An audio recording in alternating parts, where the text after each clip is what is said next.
যুক্তরাষ্ট্রের নিউ ইয়র্কের আকাশ যেন একটু বেশিই ভারী ছিল। শহরের কোলাহলের মাঝেও একটা নিস্তব্ধতা নেমে এসেছিল যখন প্রিয়জনদের অশ্রুসিক্ত বিদায় জানানো হচ্ছিল দিদারুল ইসলামকে। প্রবাসের মাটিতে যার প্রতিটি পদচিহ্ন ছুঁয়ে গেছে কমিউনিটির হৃদয়, আজ তাকে বিদায় দিতে এসে যেন নিউ ইয়র্কের প্রতিটি বাঙালি একত্রিত হয়েছিল কেবল একটাই উপলক্ষে।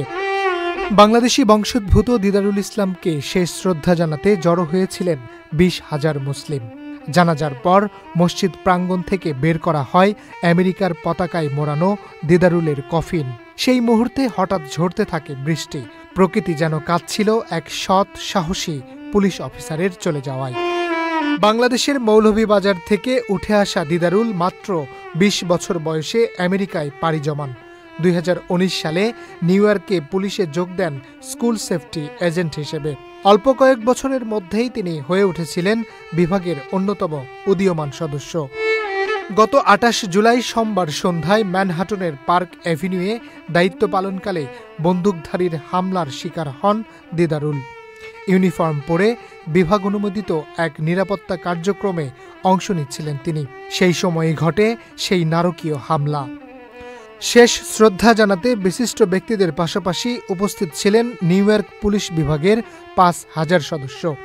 আনুষ্ঠানিকতায় অংশ নেন নিউ ইয়র্কের গভর্নর, মেয়র ও আইন প্রণেতা সহ বিশিষ্ট ব্যক্তিরা।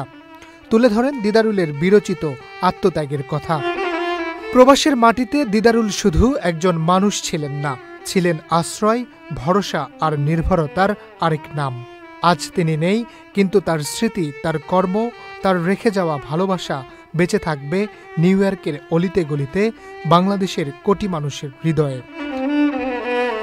দিদারুল ইসলাম চলে গেছেন, কিন্তু রেখে গেছেন এক জীবনভর সম্মান আর ভালোবাসার ইতিহাস, যা কোনোদিন কফিনে বন্দী হয় না।